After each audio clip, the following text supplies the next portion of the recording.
আরে শালা 70,000 টাকার মাল 9,000 টাকায় ব্যবসা, খালি গাজে পড়তে পড়লে বিদ্যুৎ নিয়ে এলাম। না, ব্যবসাটা তো আমার করতে হবো। চাচা আপনি সরাসরি গ্রাম থেকে আমার কাছে আসলেন, এখন কি করতে পারি বলেন? বাবা দেশে তো অন্য কোনো কাম কাজ নাই বুঝছো, যদি কোনো কাজ কাম না পাই তো বাড়িতে বউ ফুলাফান না খাই থাকবি। শহরের কাম কাজ তো করতে পারি না, না তোমার কাছে আইছিলাম, যদি একটা কাজ কামের ব্যবস্থা করে দিতা তাহলে আমার একটু উপকার হইতো। চাচা এই বসে আছেন ঢাকা শহরে, এই বসে ঢাকা শহরে কি কাম করবেন আপনি? আচ্ছা যেহেতু আইরে পড়ছেন, আজকে থেকে আমার গোডাউনে কাজ করেন, থাকা খাওয়া আমার এখানে, বেতন পাবেন 10,000। কি পোষাইবো? ঠিক আছে বাবা, আমার 10,000 টাকাই চলবে। ঠিক আছে, তাহলে ওই টেবিলের উপরে মালগুলো গুছান। আচ্ছা বাবা।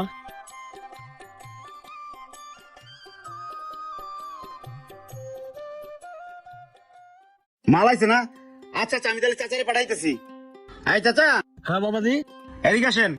ওই যে শিমুল আছে না, হ্যাঁ হ্যাঁ ওই যে মালটাল দিয়ে যায় মালানি, হ্যাঁ। ওর কাছে যান, এই টাকাটা দিবেন।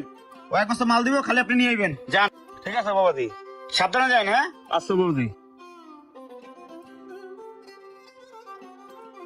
আসসালামু আলাইকুম ভাই।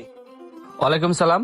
বাইশটা মুন্না পাঠাইছে, কি মাল আছে বলে নিবার? ও হ্যাঁ হ্যাঁ হ্যাঁ, ওই যে ওই মালটা রেডি আছে, নিয়ে যান। টাকা দিছে? হ্যাঁ, এই যে দিছে 1 লাখ। আচ্ছা ঠিক আছে, নিয়ে যান। আচ্ছা।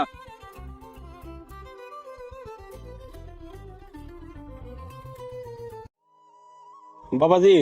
হ্যাঁ চাচা। এই যে রোদের ভিতরে স্যাম্পল নিয়ে যাওয়া আসা, রিক্সা ভাড়া টাড়া লাগে বুঝছেন, আপনি একটা কাজ করেন, আমার একটা অ্যান্ড্রয়েড ফোন কিনে দেন। এই মনে করেন যে মালের ছবি পাঠাইলাম, তুমি এক পপ করলা। ঠিক আছে। হ্যাঁ চাচা, খারাপ কোন নাই কথা, আমি একটা অ্যান্ড্রয়েড ফোন কিনে দিলে আপনি হোয়াটসঅ্যাপে ছবিটি পাঠাইলেন। একটা কাজ করেন, সন্ধ্যার সময় আইসেন, 1,000-200 টাকা দিব, একটা অ্যান্ড্রয়েড ফোন কিনে নিয়ে ঠিক এসেন। আছে বাবা। আচ্ছা যান। হ্যাঁ ভাই, প্যান্ট আইছে, আপনি দোকানে থাকেন, আমি মালটা পাঠাইতেছি। আই চাচা, এদিকে আসেন। যে কালকে যে ব্যবসা ছিল না, হ্যাঁ। ওর দোকানে এই মালটা দিয়ে আসেন। যান। আচ্ছা ঠিক আছে।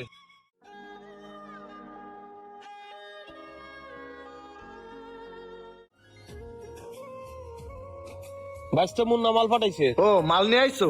মাল গোনা আছে তো না? হ্যাঁ গোনা আছে। আচ্ছা ঠিক আছে। এই নাও, এখানে আছে 70,000 আর এখানে আছে 9,000। যাও তাইলে। ঠিক আছে ভাই। আচ্ছা যাও। স্যাম্পলটা দেন, অ্যাপ্রুভ করেন ভাই। বাবাজি আমার বাড়িতে একটু সমস্যা হয়ে গেছে। কি সমস্যা চাচা? বাবাজি আমি বিপদে পড়ে সমিতিতে কিস্তি উঠেছিলাম, এখন 3টা কিস্তি বাকি পড়ছে। এই সমিতি এলারা বাড়ির উপর এসে ঝামেলা করতেছে, এখন তুমি আমার 1,000 বেশি টাকা দাও, আমার বেতনটা কেটে নিও। আরে চাচা, আপনি আইছেন 2 মাস হয় নাই, এখনই 20,000 টাকা চাইতেছেন? বাবাজি ঢাকা শহরে তুমি ছাড়া আমার আছে কি রাখো? আচ্ছা ঠিক আছে, এই জায়গায় 20,000 আছে, বিকাশ করে পাঠাই দেন। ঠিক আছে বাবা।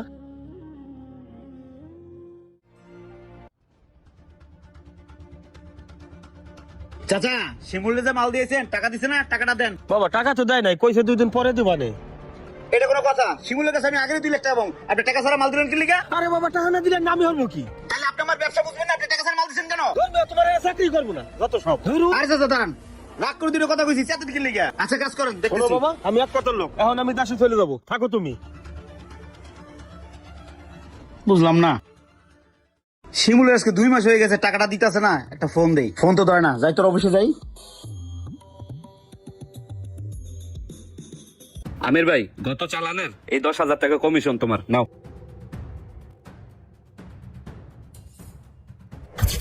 আরে ভাইস্তে আপনি এখানে?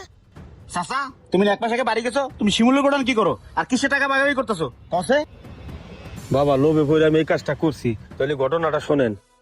কিরে শালা 70,000 টাকার মাল 9,000 টাকায় ব্যবসা, খালি গাজীপুর তো পড়লে বিদ্যুৎ নিয়ে এলাম। না, ব্যবসাটা তো আমার করতে হবো। ভাই একটা কথা আছে, মুন্নার আপনি প্যানের রেট কত করে দেন? কেন 650 টাকা করে দেই? এখন থেকে প্যান আমি আপনার 630 টাকা করে দেবো, পার পিছু 20 টাকা করে কম, কিন্তু একটা শর্ত আছে, এই ব্যাপারে আপনি আর আমি জানবো, মুন্না জানি না জানে। আর ভাই টাকাটা আমার নগদ দিতে হবো। আরে দূর, মুন্না জানবো কেমনে? ওর সাথে আমি ব্যবসাই করবো না। পার পিছে আমি 30 টাকা কম পাইতেছি, যেখানে আমি 2 টাকা কম পাবো সেখান থেকেই মাল নেব। এখন থেকে তুমি আমার নিয়মিত মাল দিবা, যাও। তাহলে ভাই এই কথাই রইলো, ডিল ডান। ওকে, ডিল ডান। হালার পালা ভাইস্তে, তুমি আমার এতে লাখ লাখ টাকা কামাই করে নিতেছো, আজকের থেকে ব্যবসা আমি নিজেই চালু করবো, এখন থেকে আমি চাকরি না করে দেবো। বাইশ টাইম নাই। ভাই মুন্নার আপনি প্যান কত করে দেন? এই প্যান্টটা তো 600 করে দেই।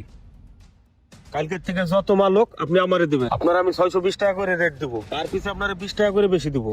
আমি আর মুন্নার হলে চাকরি করবো না, এখন থেকে ব্যবসা আমি আপনার সাথে করবো। মুন্নার সব পার্টি আমি চিনি, এখন থেকে আমি ডাইরেক্ট মাল নিয়ে যাবো, আর আমি 10 মিনিটের ভিতরে মাল বেচাই না, আপনার ক্যাশ টাকা দিয়ে দেবো, আমার কমিশন যেমন চাই দিয়ে। আচ্ছা ঠিক আছে। এই ব্যাপারে জানি কেউ না জানে, ঠিক আছে? আর মুন্না যে আপনার কাছে 2 লাখ টাকা পাবে, মুন্নার ফোন আপনি রিসিভ করবেন না। ওইটা সমস্যা নাই। ঠিক আছে, বিকালে এসে মাল নিয়ে যান। আচ্ছা ভাই, ওই যে প্যান নিয়েছি 177 পিস। গুণা আছে তো না? হ্যাঁ হ্যাঁ হ্যাঁ। আচ্ছা শোনেন, 170 পিসের দাম আসে 1,15,000 টাকা। এখানে 1 লাখ টাকা আছে, আর 15,000 টাকা আমি আপনাকে আচ্ছা পরে ঠিক আছে দিচ্ছি। ভাইস্তে, সবই তো শুনলেন। আপনি এই কেসটা কেন করলেন? আপনি যখন গ্রাম থেকে আসছেন, আপনার খাওয়ার সুযোগ দিছি, থাকার সুযোগ দিছি, আর আপনি আমার সাথে এত বড় একটা গাদ্দারি করলেন। এই জায়গায় 20 টাকা রেট বাড়াই দিয়া আর ওই জায়গায় মালের 20 টাকা রেট কমাই দিয়া আপনি মাঝকে দিয়ে 10 টাকা ব্যবসা করলেন, আমার হকটা মারলেন। আমি চলি কি আপনি ওইটা একবার চিন্তা করছেন? দেখছেন কতই না ব্যবসা, যখন লস খাই তখন কি আপনি থাকেন?